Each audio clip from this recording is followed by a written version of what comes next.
একটি বিশ্ববিদ্যালয় যেখানে শিক্ষার্থীরা জ্ঞান অর্জনের পাশাপাশি নিজেদের নিরাপদ ভাবতে চান, কিন্তু সেই নিরাপদ আশ্রয় যদি পরিণত হয় আতঙ্কের জায়গায়, তাহলে প্রশ্ন উঠে পুরো নিরাপত্তা ব্যবস্থা নিয়ে। এমনই এক ঘটনাকে কেন্দ্র করে উত্তাল হয়ে উঠেছে খুলনা বিশ্ববিদ্যালয় ক্যাম্পাস।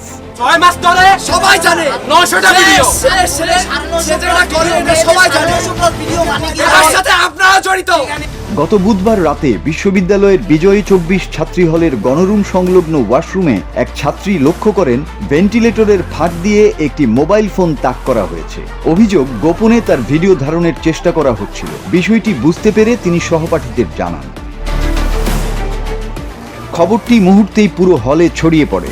আবাসিক শিক্ষার্থীরা অভিযুক্ত ব্যক্তিকে আটক করেন। পরে উত্তেজিত শিক্ষার্থীরা তাকে মারধর করলে হল প্রশাসন ও পুলিশ ঘটনাস্থলে পৌঁছে পরিস্থিতি নিয়ন্ত্রণে আনে। অভিযুক্ত ব্যক্তি ক্যান্টিনের কর্মী ইমাম হাসান। পুলিশ জানায়, মারধরে আহত হওয়ায় তাকে প্রথমে খুলনা মেডিকেল কলেজ হাসপাতালে চিকিৎসা দেওয়া হয়। পরে তাকে এবং তার স্ত্রী রূপামণিকে গ্রেপ্তার করে আদালতে পাঠানো হয়। আদালতে ইমাম হাসান স্বীকারোক্তিমূলক জবানবন্দি দিয়েছেন বলেও জানিয়েছে পুলিশ। ঘটনার পর ক্ষোভে ফেটে পড়ে শিক্ষার্থীরা। বৃহস্পতিবার তারা ক্লাস ও পরীক্ষা বর্জন করে মানববন্ধন করেন এবং বিশ্ববিদ্যালয়ের প্রধান ফটক ও প্রশাসনিক ভবনে তালা ঝুলিয়ে দেন। এতে প্রশাসনিক কার্যক্রমও ব্যাহত হয়। শিক্ষার্থীদের দাবি, এটি কোনো বিচ্ছিন্ন ঘটনা নয়। তাদের অভিযোগ, অভিযুক্ত ব্যক্তির আচরণ নিয়ে আগেও অভিযোগ উঠেছিল, কিন্তু তা গুরুত্ব পায়নি। তার মোবাইলে গিয়ে ভিডিও ছিল, 3টা ভিডিও গিয়ে প্রকাশ্যে বের করা হয়, আর বাকিগুলো আসলে আমরা জানা যায়নি, আমরা বলতে সেগুলো গিয়ে মেয়েদের ওয়াশরুমে গোসল করা অবস্থার যে ভিডিও, ওসব ছিল, ওরকম ভিডিও ছিল। পর্যায়ে কালকে শিক্ষার্থীরা তাকে হাতে নাতে আটক করে এবং ঘটনাস্থলেই কিছু ভিডিও ফুটেজ পাওয়া যায় এবং আরও আনুষঙ্গিক শিক্ষার্থীদের জিজ্ঞাসাবাদে প্রায় 900+ ভিডিওর কথা আমরা জানতে পেরেছি ইতোমধ্যে। কিন্তু আসলে এই বিষয়টা সাধারণ শিক্ষার্থী যারা রয়েছেন ওই হলে, বিশেষ করে নারী শিক্ষার্থীরা, তারা খুবই আতঙ্ক বিরাজ করছে। কারণ ওই ওয়াশরুমে কার ভিডিও করা হয়েছে, যেহেতু 900 একটা অনেক বড় সংখ্যা। ঘটনার পর বিজয় 24 হলের প্রভোস্ট অধ্যাপক সেলিনা আহমেদ জানান, অভিযুক্ত ক্যান্টিন পরিচালনাকারীর বরাদ্দ বাতিল করা হয়েছে এবং হলের কর্মচারীদের মোবাইল ফোন ব্যবহার নিষিদ্ধ করা হয়েছে। ছাত্র বিষয়ক পরিচালক সহযোগী অধ্যাপক মোহাম্মদ তারেক বিন সালাম বলেন, ছাত্রী হলের ক্যান্টিনে পুরুষ কর্মী নিয়োগে বিধান পর্যালোচনা করা হবে। যারা এর সঙ্গে জড়িত তাদেরকে যত দ্রুত সম্ভব সর্বোচ্চ শাস্তির আওতায় এনে মানুষের মধ্যে একটা আস্থা ফিরানোর, যে যারা এরকম ঘটনা ঘটাবে তারা যেন শাস্তির বাহিরে না থাকে। খুলনা বিশ্ববিদ্যালয়ের বিজয় 24 হলের ক্যান্টিন পরিচালনাকারী সে এ কাজটি করেছে।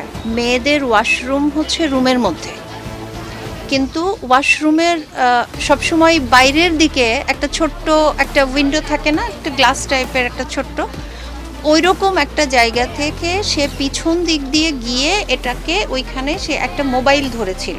এই সময় কোনো একজন মেয়ে ওয়াশরুমে যাওয়ার পর সে এটা লক্ষ্য করে যে পিছনে ভেন্টিলেশনের ওই জায়গাটাতে একটা মোবাইল দেখা যাচ্ছে।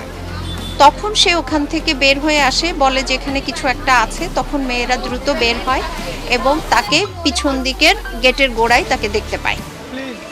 তারপর তারা তাকে ধরে নিয়ে আসে। এর ভেতরে আমরা খবর পাই এবং আমরা যত দ্রুত সম্ভব আমরা এখানে এসে উপস্থিত হই। তো আমরা যেটা ব্যবস্থা নিয়েছি সেটা রাতে আমরা পুলিশ এসেছিল হরিণটানা থানা থেকে, আমরা পুলিশের হাতে তাদেরকে হস্তান্তর করেছি এবং তার যে মোবাইল, সেই মোবাইলটা আমরা সিজ করেছি।